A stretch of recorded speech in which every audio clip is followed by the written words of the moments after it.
আপনার জীবনে এমন কোনো রাত এসেছে যেখানে ট্রেডিং আপনি বন্ধ হয়ে গেছেন, মার্কেট বন্ধ করে দিয়েছেন, কিন্তু তারপরেও আপনার ঘুম আসছে না? আপনি বারবার আপনার পজিশনটাকে চেক করছেন, বা আপনি দেখছেন যে আপনি যে বড় বড় লাল কালার করে যে লসটা জ্বলজ্বল করছে সেটার দিকে তাকিয়ে আছেন এবং আপনি কাঁদছেন। যদি আপনি সত্যিকারের একজন ট্রেডার হয়ে থাকেন এবং বেশ কিছুদিন আপনি এই ট্রেডিং জগতে থেকে থাকেন এবং আপনি স্ট্রাগল করছেন, আপনি খুব সিরিয়াসলি মেনটেন করার চেষ্টা করছেন, আপনার প্রফিট ধরে রাখার চেষ্টা করছেন, বা আপনার পোর্টফোলিওকে ঠিক করে রাখার চেষ্টা করছেন, তাহলে আপনাকে এটার মধ্য দিয়ে যেতেই হবে। এটা একটা অবশ্যম্ভাবী একটি ঘটনা। আমি যে বিষয়টাকে নিয়ে আলোচনা করব, যে ট্রেডিংয়ের যে টক্সিক রিলেশনশিপ, আপনারা যেমনই ভাবেন বিষয়টা কিন্তু অন্যরকম। আপনি একটা ট্রেড নিয়েছেন এবং সেই ট্রেডটা নেবার পর আপনি দেখছেন যে সেটাতে আপনি লসে আছেন, কিন্তু আপনি লসটাকে কাটতে পারছেন না। হাজার হাজার কমেন্ট এমন আসে, হাজার হাজার মেসেজ এমন পাওয়া যায়, এবং সবাই যেখানেই প্রশ্ন করে এই মনস্তাত্ত্বিক এই জিনিসটাকে বোঝার চেষ্টা করে এবং বারবার প্রশ্ন করে যে আমার তো সবই ঠিক আছে, কিন্তু লস হলে আমি লসটা কাটতে পারি না। আপনিও নিজেকে প্রশ্ন করুন যে সত্যিকারের এই ঘটনা কি আপনার সঙ্গে হয়েছে? দেখুন, আমি যা বলবো তার বাস্তবসম্মত বিষয়টা আপনাদেরকে বুঝতে হবে। ট্রেডিংয়ের কিছু বাস্তব সমস্যার সম্মুখীন হতে হয় একজন ট্রেডারকে। আমি সেটাকে নিয়ে আলোচনা করার চেষ্টা করছি। আপনিও মন দিয়ে শুনুন এবং আপনি দেখুন যে সত্যিকারের আপনিও যখন ট্রেডিং করেন তখন কি এইগুলোর মধ্য দিয়ে আপনি যান, তবেই কিন্তু আপনি সমাধানটি করতে পারবেন। আমি সেই সমাধান নিয়ে বলছি, এবং এখানে কিন্তু আমাদের একটা টক্সিক রিলেশনশিপ থাকে ট্রেডিংয়ের সঙ্গে, সেই বিষয়টাকে ভালো করে বোঝানোর চেষ্টা করছি। দেখুন, একজন ট্রেডারের শান্তি কেড়ে নেয় এমন বহু ঘটনা বারে বারে দেখা যায়। আমরা সেটাকে অনুভব করি, আমরা সেটাকে ফিল করি, আমরা দেখেছি, মন দিয়ে অনুভব করেছি প্রত্যেকটা জিনিসকে, কিন্তু ঘটনা হচ্ছে সেটা কিন্তু বারবার আমরা রিপিট করি, আমরা সেখান থেকে বেরোতে পারি না। তাহলে বেরোতে না পারাটা কিন্তু কার দোষ? আমার দোষ, আমার সাইকোলজির দোষ। আমার মাথাকে বোঝাতে হবে আমার ব্রেন ঠিক কোন জায়গাতে কী ধরনের ব্যবস্থা করছে এবং কেমন করে আমাকে ইমোশনালি ট্র্যাপ করে ফেলে দিচ্ছে, আমি সেই জায়গা থেকে বেরোতে পারছি না। আমাকে এটাকে বোঝার চেষ্টা করতে হবে। রোজ আপনি মনে করুন যে একটা স্টকে আপনি ইনভেস্ট করে রেখেছেন আজকে হয়তো 5 মাস, আপনি প্রত্যেক দিন দেখছেন এমন কোনো আইপিও কিনেছেন যে আইপিওটা প্রথম কিছুদিন লাভ দেওয়ার পরই আপনার কন্টিনিউ লস করতে থাকছে, কিন্তু আপনি সেখান থেকে বেরোতে পারছেন না। আপনি কিন্তু সেই রোজ লসটাকে দেখছেন এবং আপনি ভাবছেন হয়তো মার্কেট আবার ঘুরে আসতে পারে, আর কিছুদিন দেখি, আর কিছুদিন দেখি, এই করতে করতে কিন্তু 45%, 50%, 60% ক্যাপিটাল আপনার উড়ে যাচ্ছে, তার সত্ত্বেও কিন্তু আপনি বসে থাকছেন। আবার ট্রেডিংয়ের সময়ে, ইন্টারডে ট্রেডিংয়ের সময় একটা পজিশন নিয়েছেন অপশন ট্রেডিংয়ে, এবং যখন দেখছেন যে 10,000 টাকা লস, কিন্তু তারপরেও কিন্তু আপনি থামতে পারছেন না। আপনি মনে করছেন এই বোধহয় ঘুরে যাবে, এত টাকা লস কি মেনে নেওয়া যায়, আর একটু দেখি, আর একটু দেখি। এই যে আমরা মায়া কাটাতে পারছি না, একটা লস ট্রেড যেটা চলছে, লসে রান করছে, সেই ট্রেডটা থেকে আমরা কিছুতেই বেরোতে পারছি না, তার মায়া কাটাতে পারছি না। এটা মানুষের অত্যন্ত গভীর এবং একটা পরিচিত ইমোশন। এই পর্যন্ত থেমে আসার পর আপনি যা যা পজ করুন ভিডিওটাকে এবং ভাবার চেষ্টা করুন যে সত্যি কি এই ঘটনাগুলো আমার সঙ্গে হয়েছে, কখন কখন হয়েছে, আপনি সেটাকেই বুঝুন। এটাকেই হাতে ধরে ট্রেডিং শেখানো বলে। একটা স্ট্র্যাটেজি করে দেওয়া নয়। আপনি ট্রেড নিলে একটা বাস্তব সমস্যার সম্মুখীন হবেন, সেটাকে যতক্ষণ না আপনি সলভ করতে শিখছেন আপনি কোনো দিন প্রফিটেবল ট্রেডার হতে পারবেন না। আর সেই জন্য সাইকোলজির এত বেশি দাম। আপনি করতে করতে বুঝবেন যে সাইকোলজি নিয়ে কেন আমি এত বেশি ভিডিও করি আর কেন সাইকোলজির এত গুরুত্ব। তাহলে আমরা কেন সেই লসটাকে কাটতে পারছি না? আমাদের কাটার মন, আমরা পরবর্তী ক্ষেত্রে যখন কাটতে পারি না তখন মনে করি, ইস, ওখানে যদি কেটে দিতাম তাহলে 10,000-ই থামতো, 30,000 হতো না, এই লসটা তো বড় কেন করতে দিলাম। তো এটার একটা মনস্তাত্ত্বিক একটা ফাঁদ, যেটাকে বলে সাঙ্ক কস্ট ফ্যালেসি। আমরা বিষয়টাতে যাব এবং বোঝার চেষ্টা করব যে কেন এমন হয়, কেন আমাদেরকে এই একই জিনিস আমাদেরকে মানসিক এবং আর্থিক এনার্জি বিনষ্ট করে দেয়। মানসিকভাবে আপনি দুর্বল হয়ে গেলেন, আপনি আর্থিকভাবে বিনষ্ট হলেন, আপনার ক্যাপিটালকে আপনি রক্ষা করতে পারছেন না। আপনার ব্রেন কিন্তু আপনাকে বলছে যে লস বুক করে বেরিয়ে আয়, বেরিয়ে আয়, কিন্তু আপনার মন কি বলছে? যে আর কিছুক্ষণ দেখি, আর কয়েকটা দিন দেখি। যদি আপনি ইনভেস্ট করেছেন, একটু হোল্ড করি, আমার মনে হচ্ছে মার্কেট এখান থেকে ঘুরবে, এখানে একটা সাপোর্টের মতো জায়গা রয়েছে, এখান থেকে যদি নেয়। আপনি কিন্তু হয়তো সব কিছু ঠিকঠাক হয়ে যাবে, আপনি হয়তো আমার সমস্ত টাকা আমি রিটার্ন পেয়ে যাব। আমি কিন্তু কিন্তু কোনো ক্যান্ডেল স্টিক চার্ট প্যাটার্ন নিয়ে আজকে কথা বলছি না। আজকে পিওরলি আপনাদেরকে সাইকোলজিক্যাল নলেজ দেওয়ার চেষ্টা করছি এবং ভিতরে ঢোকার চেষ্টা করছি। আপনিও প্রত্যেকটা শব্দকে অনুভব করুন এবং বাঁচুন। কারণ এটা কোনো স্ক্রিপ্টেড, আমি কোনো ডেটা আপনাকে যে পড়ছি না, আমার মনে যেটা হয়েছে, হ্যাঁ কিছু অবশ্যই পয়েন্টকে আমি রেডি করে নিয়েছি বলবার জন্য, কিন্তু দেখার জন্য আপনাদের সামনে সহজে যাতে প্রেজেন্ট করতে পারি। কিন্তু এটা মনের ঘটনা, এটা আমার সাথে হয়েছে, অজস্র লোকের সাথে হয়। অজস্র লোক এটা প্রশ্ন করেন, যারা শিখতে আসেন, যারা শিখেছেন, যাদেরকে আমি দেখি আমার ছাত্রছাত্রীদেরকে, যাদের কোন জায়গাতে সমস্যা হচ্ছে। এমন ফেসবুকেও অনেক প্রশ্ন রয়েছে, ইউটিউবে প্রশ্ন রয়েছে, যারা সামনাসামনি আমাকে চেনেন। এই অজস্র প্রশ্নের নির্যাস কিন্তু এটা, যে লসকে কেটে উঠতে পারছি না, আমিও কেটে উঠতে পারতাম না। কিন্তু আমি বুঝলাম যে লসটা যদি না কাটতে পারি, এটা যদি বড় হয়ে যায় তাহলে বিপদ হচ্ছে এবং আমার ক্যাপিটালকে হারিয়ে যাচ্ছে। আমি আরেকটা সুযোগ আমার সামনে যেটা আছে সেটাকে আমি হারিয়ে ফেলছি। তো আপনি কেন হেডিং দিলাম যে টক্সিক রিলেশনশিপ ট্রেডিংয়ে? দেখুন, এখন টক্সিক রিলেশনশিপ খুব বেশি চলছে। আপনারা জানেন যে আমি সর্বদা একটা করে উদাহরণ দিয়ে আপনাদেরকে বোঝানোর চেষ্টা করি। আমি মনে করি, যেহেতু আমি একজন শিক্ষক, আমি মনে করি যে সহজে কোনো জিনিসকে ছাত্রদের মধ্যে বা যারা শুনছেন তাদের মধ্যে পৌঁছাতে গেলে পরে একটা বাস্তব উদাহরণের অত্যন্ত গুরুত্বপূর্ণ ভূমিকা রয়েছে। এবং সেটি যখন বলি তাহলে যারা শ্রোতা তারা কানেক্ট করতে পারেন। সেই জন্য আমরা বললাম টক্সিক রিলেশনশিপ। টক্সিক রিলেশনশিপে কি হয় না, একজন পার্টনার, সেটা ছেলে বা মেয়ে হতে পারে, যা খুশি হতে পারে, তো একটা পার্টনারকে সে অনেক কিছু সময় দিয়েছে, অনেকটা মানে জীবন তার অতিবাহিত করেছে, অনেক কিছু ইনভেস্ট করেছে সেখানে, ইমোশন বলুন সমস্ত কিছু, কিন্তু তার পার্টনার মনোমতো হচ্ছে না। এবং পার্টনার যখন মনোমতো হচ্ছে না, তার সঙ্গে থাকা যাচ্ছে না, বা তার ব্যবহারে তিনি অসন্তুষ্ট এবং সহ্য বিয়ারেবল মাত্রার ওপর পেরিয়ে গেছে, সেইটাকে টক্সিক রিলেশনশিপ বলে। তা সত্ত্বেও কিন্তু তারা কন্টিনিউ করার চেষ্টা করছে, বা তার আরেকজন পার্টনার সেটাকে কন্টিনিউ করার চেষ্টা করছে এবং মনে মনে ভাবছে হয়তো সমস্ত কিছু ঠিক হয়ে যাবে। কিছু ক্ষেত্রে হয়ে যায়, সেটা কিন্তু টক্সিক রিলেশনশিপের মধ্যে পড়ে না, সেটা ভুল বোঝাবুঝির মধ্যে পড়ে। দুটো ঝগড়া হলেই টক্সিক রিলেশনশিপ হয় না। কিন্তু যেটাকে আমি টক্সিক রিলেশনশিপ বলছি, সেটা সত্যিকারে সেটাকে রিফর্ম করা যায় না, সেটাকে আর ফেরত আসে না। সেই সম্পর্ক থেকে বেরোতে মানুষের সময় লাগে, এবং যতক্ষণ পর্যন্ত সে সময় নেয় ততক্ষণ পর্যন্ত অনেক ক্ষতি কিন্তু তার হয়ে যায়। কারণ সে মনে মনে ভাবে আমি একটা ইনভেস্ট করেছি, প্রত্যেক দিন অশান্তি হচ্ছে, প্রত্যেক দিন মানসিক যন্ত্রণা পাচ্ছেন, খুব কষ্ট করে তিনি বাঁচার চেষ্টা করছেন। আপনি জানেন যে এই লোকটা আমাকে অথবা এই পার্টনার আমাকে এতটা বেশি সম্মান দিচ্ছে না, যেটা আমার প্রাপ্য, আমার এই ব্যবহার করা উচিত ছিল, এটা করছে না, তিনি অন্যরকম ধরনের ব্যবহার করছেন। ঠিক একই ধরনের আমি একটা ট্রেড যখন নিলাম, তখন ট্রেডটাতে আমি সময় দিয়েছি, আমি ক্যালকুলেশন করেছি, আমি স্টপ লস হিসেব করেছি, আমি সমস্ত কিছু হিসেব করে সেই ট্রেডটাতে নিয়েছি। এবং আমি যদি একটা ইনভেস্ট করে থাকি, আমি 6 মাস তাকে সময় দিলাম। এবারে ওর সঙ্গে আমার একটা মেন্টাল অ্যাটাচমেন্ট তৈরি, যে মনে হচ্ছে যেন ঠিক হয়ে যাবে, মনে হচ্ছে যেন ঠিক হয়ে যাবে, কিন্তু আপনাকে অলরেডি সেটা লস দিয়ে দিয়েছে।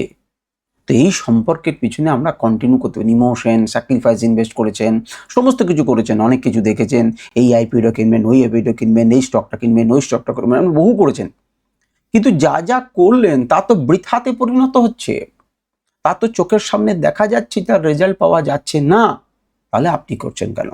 এই একটা ভুল ট্রেড আপনার ওই টক্সিক পার্টনারের মতো।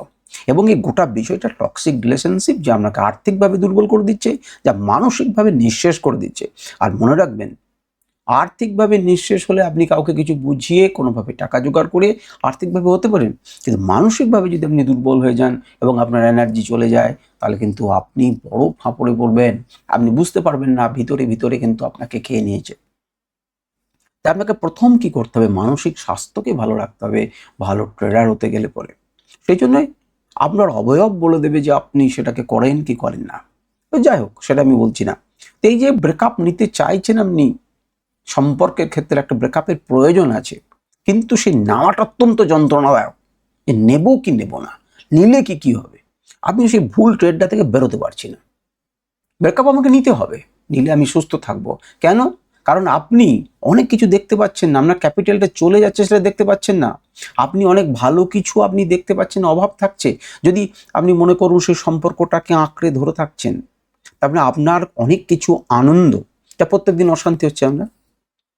তো সেই আনন্দগুলোকে বন্ধক রাখছেন। অনেক ভালো দিক, জীবনের অনেক ভালো দিক আপনি দেখতে পাচ্ছেন না।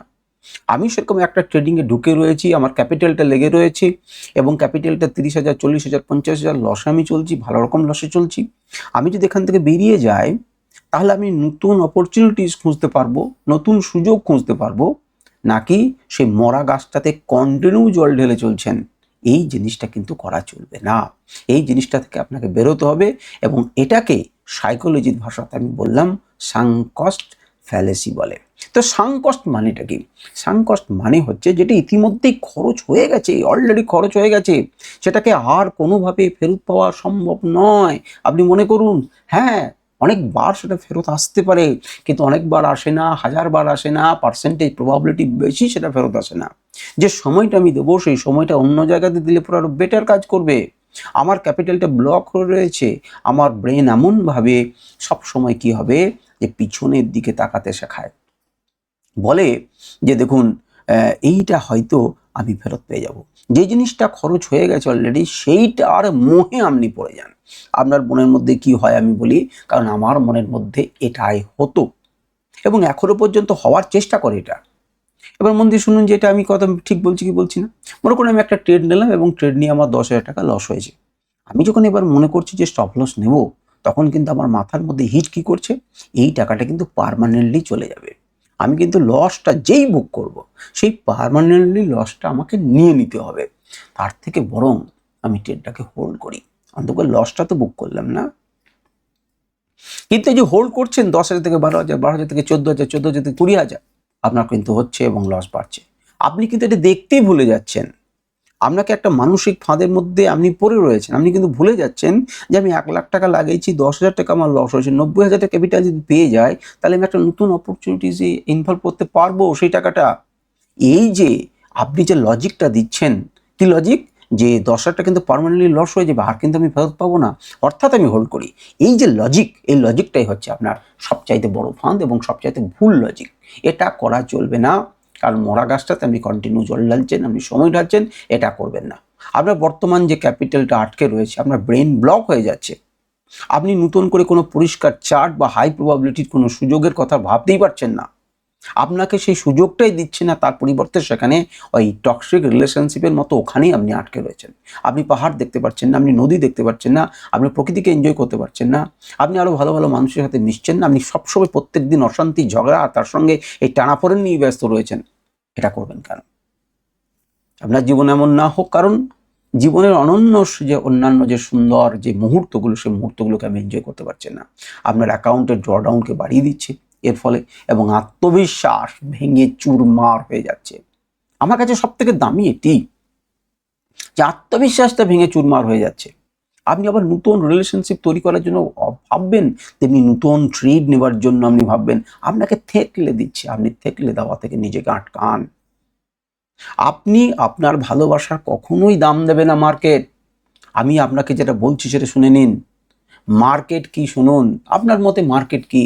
মার্কেট আয়নার মতো, যার কোনো আবেগ নেই, যার কোনো মায়া নেই। আপনার ভালোবাসার দাম সে দিতে আসেনি। আপনি অত আবেগ নিয়ে, এতদিন সময় নিয়ে, এত ক্যাপিটাল দিয়ে লাগিয়ে রেখেছেন, এর জন্য আপনাকে মার্কেট কোনো রকমভাবে রিওয়ার্ড দেবে না। আপনার প্রতি মায়া সে দেখাবে না, আপনার ভালোবাসার দাম সে দেবে না।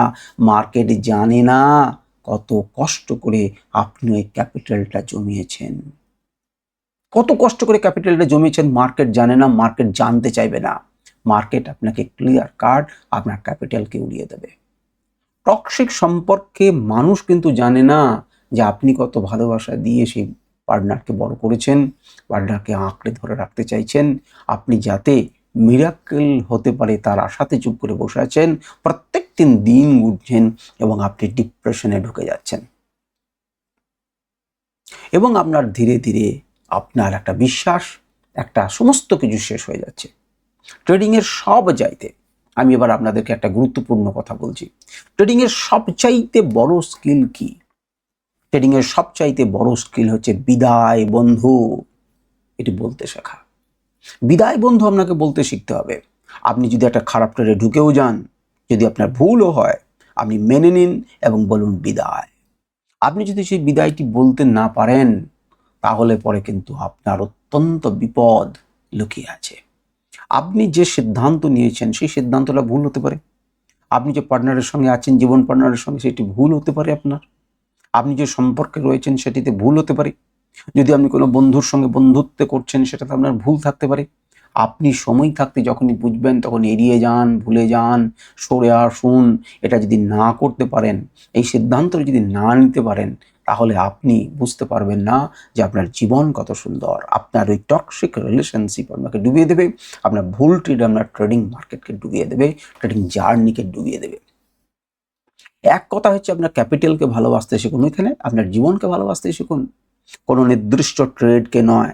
আপনার পক্ষে একটা ট্রেড গেছে, তাকে আপনি যদি মনে করেন সম্মানের সাথে আপনি কন্টিনিউ করলেন, খুব ভালো কথা। আবার সম্মানের সাথে আপনি লস বুক করলেন, আপনার এতে কোনো রকম অসম্মান হবে না। এই সম্মানের সাথে বেরিয়ে যাওয়াটা একটা বড় ট্রেডারের সবচাইতে বড় লক্ষণ।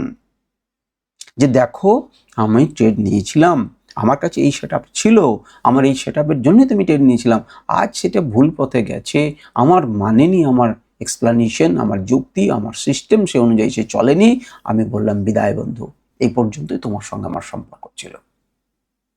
একটা দারুণ ট্রেডের জন্য আপনি নিজেকে স্বাধীন করে দেন, আপনার ক্যাপিটালকে স্বাধীন করে দেন, সে আর একটা ট্রেড নেবার জন্য রেডি হোক।